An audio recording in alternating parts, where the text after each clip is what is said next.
जय हिंद दोस्तों। कैसे हैं आप लोग? आशा करता हूँ आप लोग अच्छे होंगे, स्वस्थ होंगे, मस्त होंगे, ज़बरदस्त होंगे। आपकी पढ़ाई लिखाई बहुत अच्छी चल रही होगी दोस्तों। आप लोग पढ़ते भी रहिए मन लगाकर दोस्तों। आइए, हमारा जो प्रैक्टिस सेट नंबर आज 17 है, एसएससी जीडी, एसएससी एमटीएस 2024-2025 परीक्षा के लिए, जो बहुत ही महत्वपूर्ण है और वनडे एग्ज़ाम के लिए भी बहुत ही महत्वपूर्ण है दोस्तों। आप हमारे टेलीग्राम चैनल से जुड़ जाइए, उस पे बहुत सारी जानकारियाँ आपको उपलब्ध करवा दी जाती है और वीडियो का लिंक भी वहाँ शेयर कर दिया जाता है दोस्तों। आप लोग भी जुड़िए और दूसरे लोगों को भी जुड़वाइए दोस्तों। ज़्यादा से ज़्यादा वीडियो को शेयर करिए और जो जिसको ज़रूरत हो उसको ज़रूर शेयर करिए दोस्तों। जैसे आप लोगों के दोस्त हों, अगर पढ़ाई करते हों, पढ़ाई में इच्छुक हों दोस्तों, तैयारी कर रहे हों किसी भी चीज़ की, तो जीएस और मैथ से रिलेटेड हो तो आप मेरे चैनल को सब्सक्राइब करवा दीजिए, जिससे उनको भी कुछ फ़ायदा हो दोस्तों और पढ़ाई करते रहें दोस्तों। आइए आप लोग, आज की क्लास को हम स्टार्ट करते हैं दोस्तों। आज का मोटिवेशनल थॉट है दोस्तों, देखिए बहुत अच्छी बात लिखी हुई है। लिखा हुआ है, मजबूरी की स्थिति आने से पहले परिवर्तन कर लो। दोस्तों, मजबूरी की स्थिति आने से पहले परिवर्तन कर लो, पढ़ लो यही समय पढ़ लो दोस्तों। मजबूरी की स्थिति आने से पहले आप लोग परिवर्तन कर लो दोस्तों।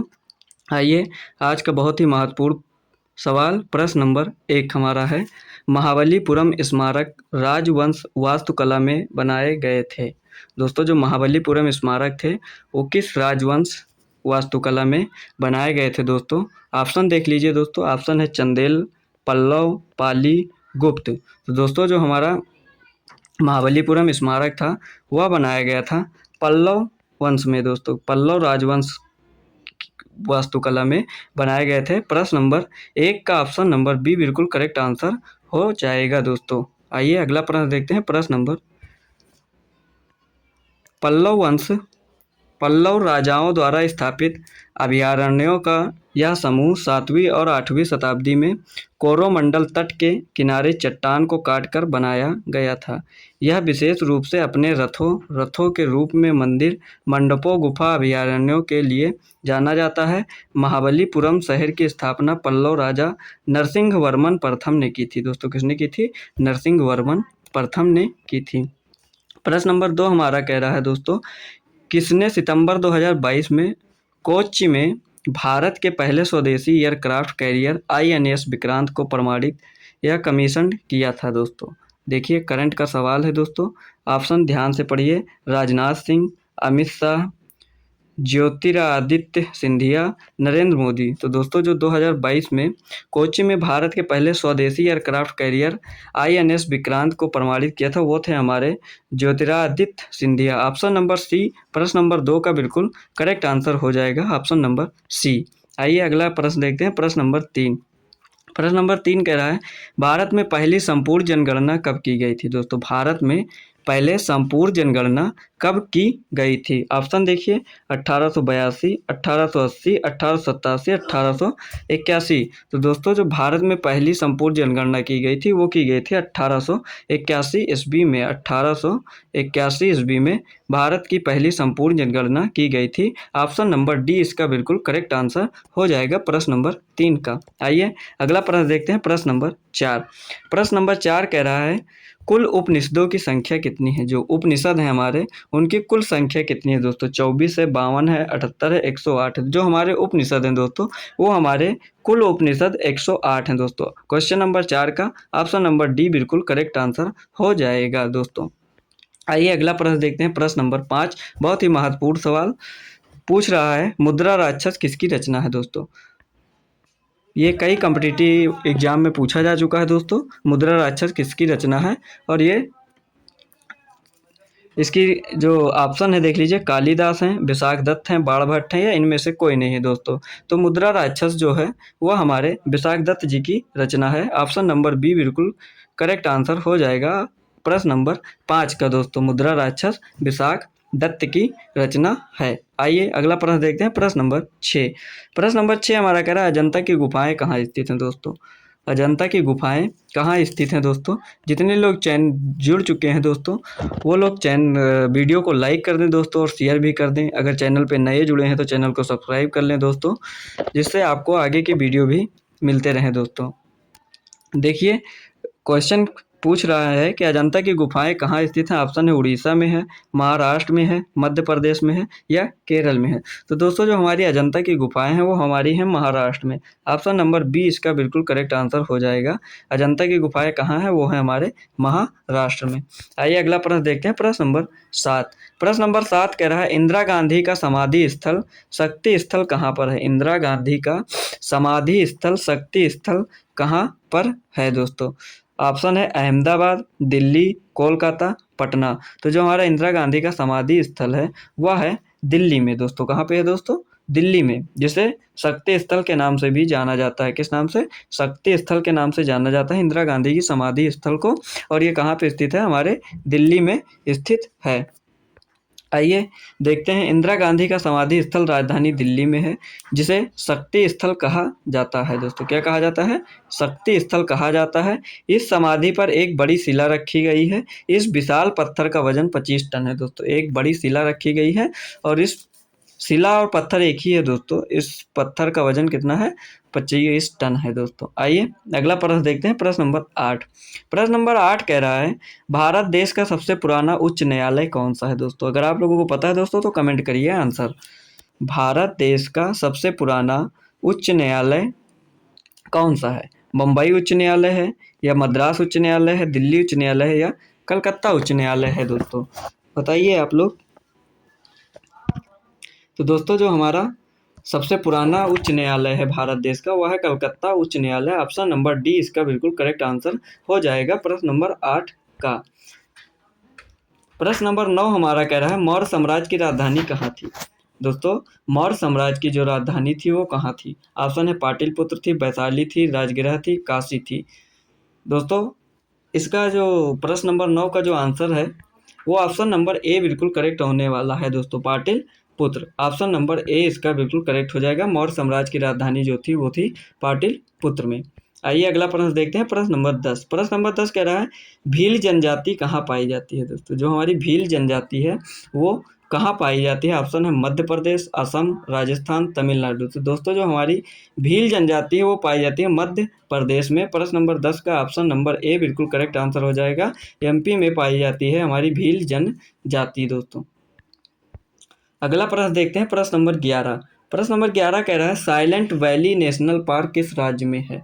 साइलेंट वैली नेशनल पार्क किस राज्य में है दोस्तों? ऑप्शन है, ऑप्शन देखिए दोस्तों, केरल, तमिलनाडु, कर्नाटक, आंध्र प्रदेश। तो दोस्तों जो साइलेंट वैली नेशनल पार्क है वह स्थित है हमारे केरल राज्य में दोस्तों। केरल में हमारा साइलेंट वैली नेशनल पार्क है। ऑप्शन नंबर ए प्रश्न नंबर 11 का बिल्कुल करेक्ट आंसर होने वाला है दोस्तों। Silent valley national park Kerala राज्य में स्थित है। कहाँ पे स्थित है दोस्तों साइलेंट वैली नेशनल पार्क? वो है केरल में स्थित है। यह एक जैव विविधता हॉटस्पॉट है और भारत में अनछुए सदाबहार वर्षा वन के अंतिम शेष इलाकों में से एक है।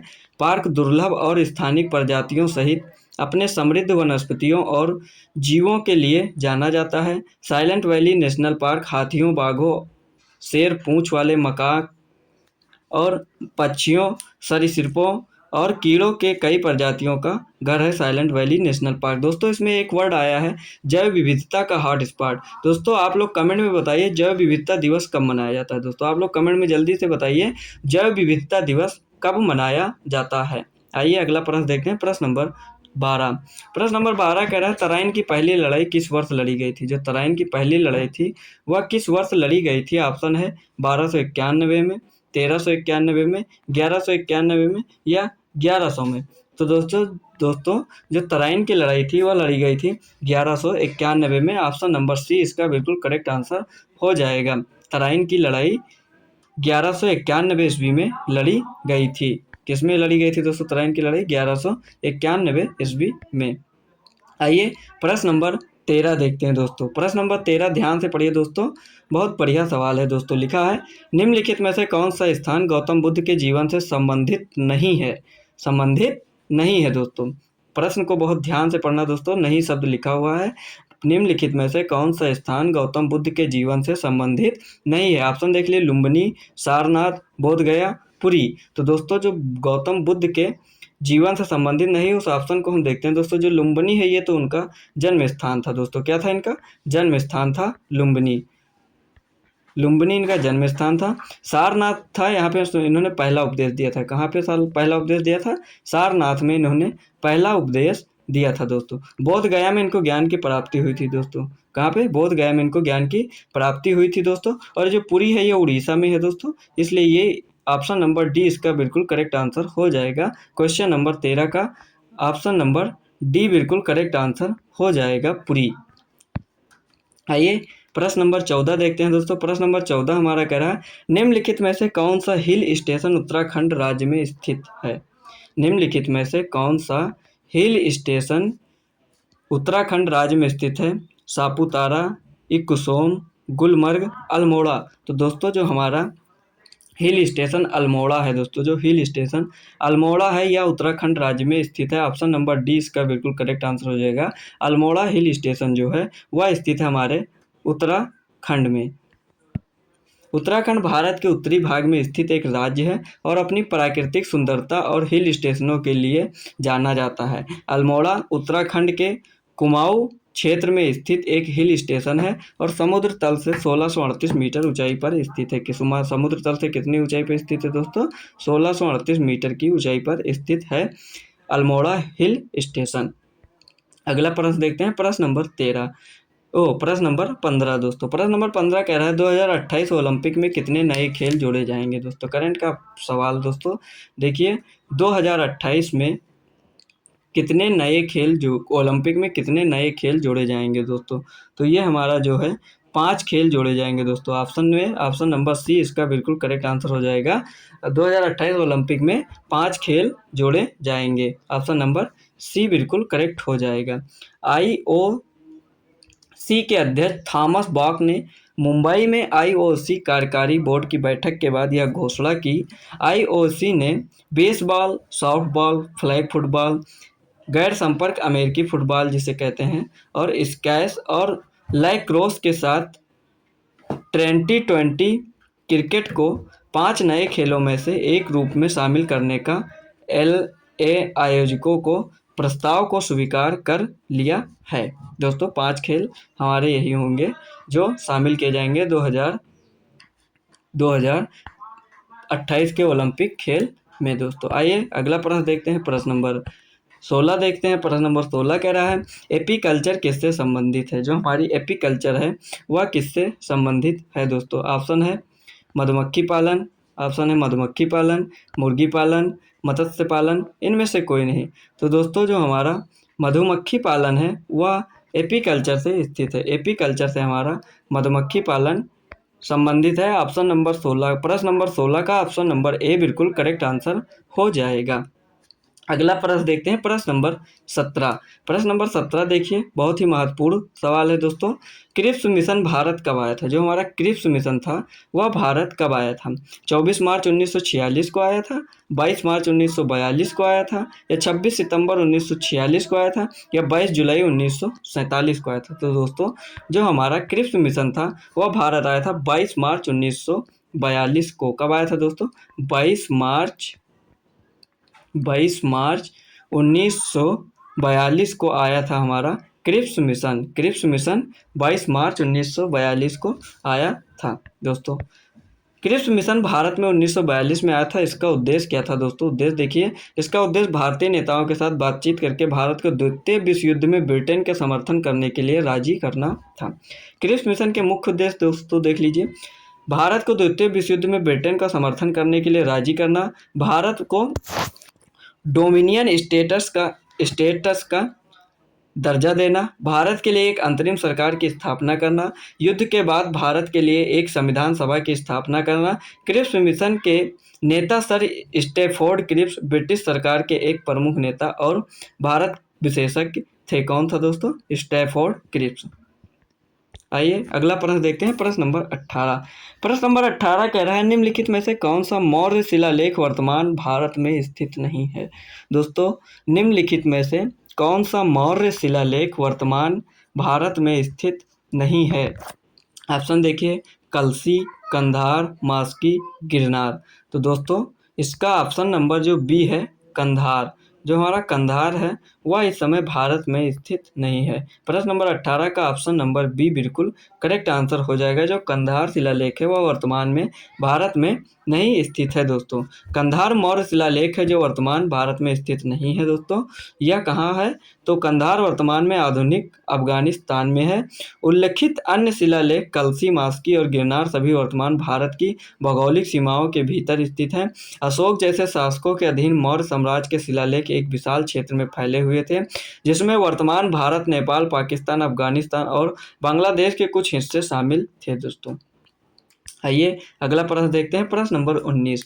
प्रश्न नंबर 19 कह रहा है, निम्नलिखित में से कौन सा देश भारत की सीमा के उत्तर पश्चिम में स्थित है? दोस्तों प्रश्न को बहुत ध्यान से पढ़ना है दोस्तों, फिर उत्तर देना है दोस्तों। प्रश्न कह रहा है, निम्नलिखित में से कौन सा देश भारत की सीमा के उत्तर पश्चिम में स्थित है? ऑप्शन है बांग्लादेश और म्यांमार, अफगानिस्तान और पाकिस्तान, म्यांमार और नेपाल, चीन, भूटान और नेपाल। तो दोस्तों भारत की सीमा के उत्तर पश्चिम में जो स्थित है वह हमारा स्थित है अफगानिस्तान और पाकिस्तान। क्वेश्चन नंबर 19 का ऑप्शन नंबर बी बिल्कुल करेक्ट आंसर हो जाएगा।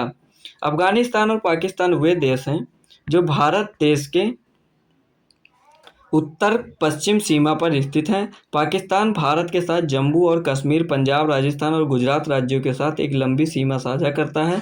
अफगानिस्तान भारत के साथ एक छोटी सीमा साझा करता है जो जम्मू और कश्मीर के उत्तर पश्चिमी सिरे पर स्थित है, जिसे वाखान कॉरिडोर के नाम से जाना जाता है। किस कॉरिडोर से नाम के जाना जाता है? वाखान कॉरिडोर के नाम से जाना जाता है दोस्तों।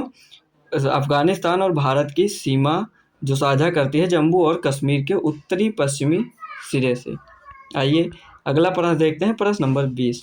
प्रश्न नंबर 20 कह रहा है, कृषि और किसान कल्याण मंत्रालय ने 2023 में पीएम किसान एआई चैटबॉट लॉन्च किया था, जो किसानों को पीएम किसान योजना से संबंधित उनकी शिकायतों के लिए वन स्टॉप समाधान प्रदान करेगा। ऑप्शन है किसान ई योजना, किसान ई संदेश, किसान ई समाधान, किसान ई मित्र। तो दोस्तों वो कौन सा चैटबॉट है? एआई चैटबॉट है जो किसानों को योजना से संबंधित उनकी शिकायतों के लिए वन स्टॉप समाधान प्रदान करेगा दोस्तों। तो वो हमारा ऑप्शन हो जाएगा ऑप्शन नंबर डी, किसान ई मित्र जो है दोस्तों ये लॉन्च किया था 2023 में। किसान ई मित्र दोस्तों क्या है? किसान ई मित्र। ऑप्शन नंबर डी इसका बिल्कुल करेक्ट आंसर हो जाएगा प्रश्न नंबर 20 का। प्रश्न नंबर 21 देखो दोस्तों, कह रहा है बैंकिंग विनियमन अधिनियम कब पारित हुआ था? जो बैंकिंग विनियमन था वह कब पारित हुआ था दोस्तों? ऑप्शन देख लीजिए, ऑप्शन दिया हुआ है 1959, 1999, 1949 या 1967। तो दोस्तों जो बैंकिंग विनियमन था वह हमारा 1949 को पारित हुआ था। 1949 अधिनियम पारित हुआ था दोस्तों 1949। ऑप्शन नंबर सी इसका बिल्कुल करेक्ट आंसर हो जाएगा प्रश्न नंबर 21 का।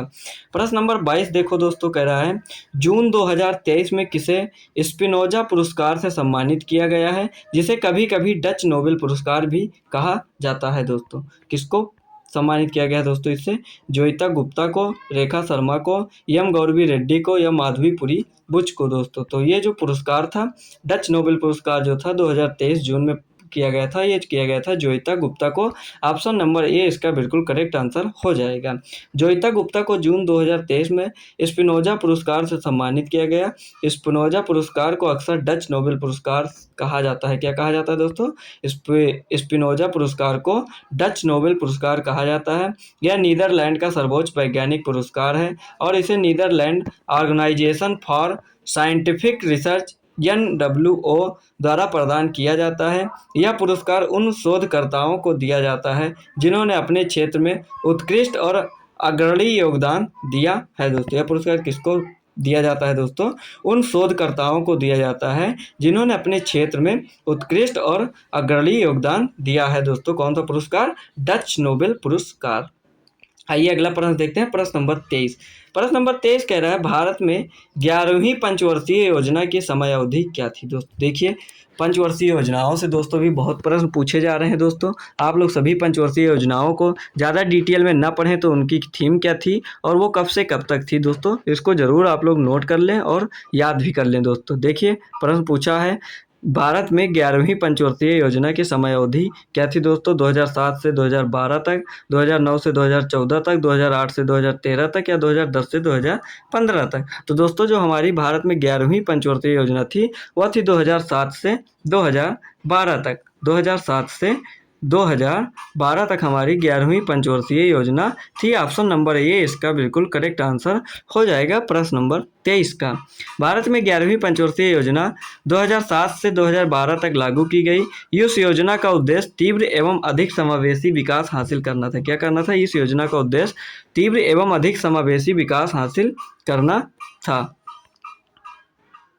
फोकस क्षेत्रों में गरीबी उन्मूलन, शिक्षा, स्वास्थ्य, बुनियादी ढांचा और पर्यावरणीय स्थिरता शामिल थी। इसमें दोस्तों क्या था इसका फोकस? क्षेत्रों में गरीबी उन्मूलन, शिक्षा, स्वास्थ्य, बुनियादी ढांचा और पर्यावरणीय स्थिरता शामिल थे। इसके थीम कह लीजिए या इसका जो फोकस था। दोस्तों आइए अगला प्रश्न देखते हैं, प्रश्न नंबर 24। प्रश्न नंबर 24 हमारा कह रहा है हॉर्नबिल महोत्सव में कौन सी स्वदेशी जनजातियां अपनी संस्कृति और परंपराओं को प्रदर्शन करती हैं। हॉर्नबिल महोत्सव है दोस्तों एक, कौन सी स्वदेशी जनजातियां अपनी संस्कृति और परंपराओं का प्रदर्शन करती हैं। दोस्तों ऑप्शन देख लीजिए, गोंड, गारो, नागा, बजाज होल्डिंग। तो दोस्तों जो हमारी नागा जनजाति है, दोस्तों जो कौन सी जनजाति? नागा जनजाति है जो, वो हॉर्नबिल महोत्सव में स्वदेशी जनजाति जो है वो नागा है। ये अपनी संस्कृति और परंपराओं का प्रदर्शन करती है, नागा जनजाति। हॉर्नबिल महोत्सव भारत के नागालैंड में एक महत्वपूर्ण सांस्कृतिक कार्यक्रम है। दोस्तों कहाँ का ये महोत्सव है? दोस्तों नागालैंड का, जो नागा जनजातियों की परंपराओं और विरासत को प्रदर्शित करता है। यह त्यौहार प्रतिवर्ष दिसंबर के पहले सप्ताह में मनाया जाता है और इसका नाम हॉर्नबिल पक्षी के नाम पर रखा गया है, जो नागा संस्कृति में एक पूजनीय प्रतीक है। किसमें? नागा संस्कृति में एक पूजनीय प्रतीक है दोस्तों हॉर्नबिल। प्रश्न नंबर 25 देखिए दोस्तों। प्रश्न नंबर 25 कह रहा है 1866 में एक अंग्रेज वैज्ञानिक जॉन न्यूलैंड्स ने तत्कालीन ज्ञात तत्वों को डैश के क्रम में व्यवस्थित किया। इसे न्यूलैंड्स का अष्टक नियम के नाम से जाना जाता है। दोस्तों बताइए दोस्तों, अगर आप लोगों को उत्तर पता है तो बताइए। दोस्तों ऑप्शन देखिए, घटते परमाणु द्रव्यमान, बढ़ते परमाणु संख्या या परमाणु द्रव्यमान में वृद्धि या घटती परमाणु संख्या। तो दोस्तों जो न्यूलैंड्स थे और जो 1866 में तत्कालीन ज्ञात तत्वों को परमाणु द्रव्यमान में वृद्धि के क्रम में व्यवस्थित किया था। ऑप्शन नंबर सी इसका बिल्कुल करेक्ट आंसर हो जाएगा। क्वेश्चन नंबर 25 का ऑप्शन नंबर सी बिल्कुल करेक्ट आंसर हो जाएगा। दोस्तों 1866 में एक अंग्रेज वैज्ञानिक जॉन न्यूलैंड्स ने तत्कालीन ज्ञात तत्वों को बढ़ते परमाणु द्रव्यमान के क्रम में व्यवस्थित किया। इस व्यवस्था को न्यूलैंड्स का अष्टक नियम के नाम से भी जाना जाता है। किस नियम से जाना जाता है दोस्तों? न्यूलैंड्स का अष्टक नियम के नाम से भी जाना जाता है। दोस्तों आइए अगला प्रश्न देखते हैं, प्रश्न नंबर 26। प्रश्न नंबर 26 देखिए, मुंडारी नृत्य निम्नलिखित में से किस राज्य से संबंधित है। दोस्तों नृत्य का भी सवाल जो है वो बार बार पूछा जा रहा है, इसलिए हर राज्यों का नृत्य जरूर याद कर लीजिए दोस्तों, बहुत ही जरूरी है। दोस्तों मुंडारी नृत्य निम्नलिखित में से किस राज्य से संबंधित है। ऑप्शन है केरल, झारखंड, यहाँ पे दोस्तों उत्तर प्रदेश होगा, उत्तर प्रदेश लिख गया है यहाँ पे, उत्तर प्रदेश होगा दोस्तों। और ऑप्शन नंबर डी है तमिलनाडु। तो दोस्तों इसका जो सही उत्तर है वो हो जाएगा हमारा झारखंड। जो मुंडारी नृत्य है वो कहाँ की है दोस्तों? वो है हमारे झारखंड की। कहाँ की है दोस्तों? झारखंड की हमारी जो है मुंडारी नृत्य है। दोस्तों आइए अगला प्रश्न देखते हैं, प्रश्न नंबर 27। प्रश्न नंबर 27 कह रहा है कौन सा देश 2030 एशियाई खेलों की मेजबानी करेगा। बहुत बढ़िया सवाल दोस्तों, देख लीजिए कौन सा देश जो है 2023 एशियाई खेलों की मेजबानी करेगा। ऑप्शन है थाईलैंड, जापान, चीन, कतर। तो दोस्तों जो हमारा 2030 में जो एशियाई खेलों की मेजबानी करेगा वो देश है कतर। कौन सा देश है दोस्तों? कतर देश जो है वो 2030 में, कतर देश जो है वो 2030 में एशियाई खेलों की मेजबानी करेगा। दोस्तों दोस्तों ये थे हमारे आज के 27 क्वेश्चन, जो ही बहुत ही महत्वपूर्ण थे परीक्षा की दृष्टि से। वनडे एग्जाम में भी पूछे जाएंगे दोस्तों, और ये एसएससी जीडी और एसएससी एमटीएस में तो पूछे ही जाएंगे दोस्तों। इसलिए आशा करता हूँ आप लोगों को ये प्रश्न सब समझ में आए होंगे दोस्तों। आप लोगों ने नोट भी कर लिया होगा दोस्तों। मैंने एक सवाल पूछा था दोस्तों, उसको आप कमेंट में ज़रूर करिएगा। जैव विविधता दिवस किस तारीख को मनाया जाता है दोस्तों, इसको आप लोग कमेंट जरूर करिएगा दोस्तों। धन्यवाद, थैंक यू, जय भारत, जय हिंद।